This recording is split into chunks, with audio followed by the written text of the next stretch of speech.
स्वयंपाकात स्वादाची जान, डीएम मसाले तुमच्या घराची शान. छत्रपती शासन महिला गृह उद्योग कबनूर इचलकरंजी घेऊन येत आहेत अस्सल परंपरेची मराठमोळी चव म्हणजेच डीएम मसाले. मटन मसाला, चिकन मसाला, धणे पावडर, गरम मसाला, बिर्याणी मसाला, तिखट चवदार मसाले आणि चटणी म्हणजेच डीएम मसाले. तर आजच आपल्या जेवणाची रंगत वाढवण्यासाठी केमिकल विरहित डीएम मसाले, गृहिणींच्या मनातले मसाले आणि चटणी अवश्य वापरा. डीएम मसाले महिला बचत गटाद्वारे करणारे स्वच्छ माफक दरामध्ये म्हणजेच डीएम मसाले. संपर्क दिव्याताई मगदूम, मोबाईल 91 30 80 22 55.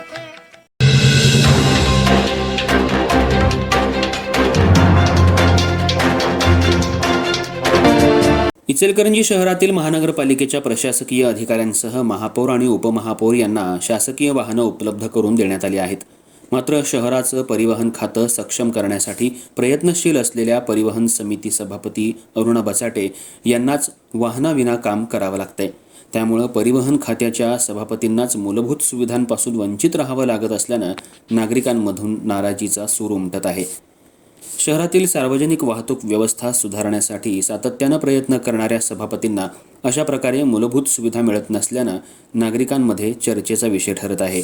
सध्या सभापती अरुणा बचाटे या स्वतः दुचाकीवरून प्रवास करत शहरातील परिवहन व्यवस्थेचा कारभार सांभाळत आहेत. याशिवाय महापालिकेतील त्यांच्या दालनाची परिस्थिती देखील समाधानकारक नाही. नागरिकांसाठी बसण्याची पुरेशी व्यवस्था नसून खुर्च्यांचा अभाव जाणवतोय. कार्यालयीन कामकाजासाठी आवश्यक असलेली कर्मचारी पदही रिक्त असल्यामुळे दैनंदिन कामकाजावर परिणाम होतोय. नागरिकांना सेवा देताना अडचणी निर्माण होत असल्याची तक्रारही पुढे येत आहे. दरम्यान केवळ परिवहन सभापतीच नव्हे तर स्थायी समिती, महिला आणि बालकल्याण समिती, शिक्षण समिती आणि मागासवर्गीय समितीच्या सभापतींनाही महापालिका प्रशासनाकडून शासकीय वाहनं उपलब्ध करून देण्यात आलेली नाहीत. त्यामुळे निवडून आलेल्या पदाधिकाऱ्यांना कामकाज पार पाडताना अडथळ्यांना सामोरं जावं लागतंय. महापालिका प्रशासनानं याकडे तातडीनं लक्ष देऊन संबंधित सभापतींना आवश्यक सुविधा उपलब्ध करून द्याव्यात अशी मागणी नागरिकांकडून जोर धरू लागली आहे.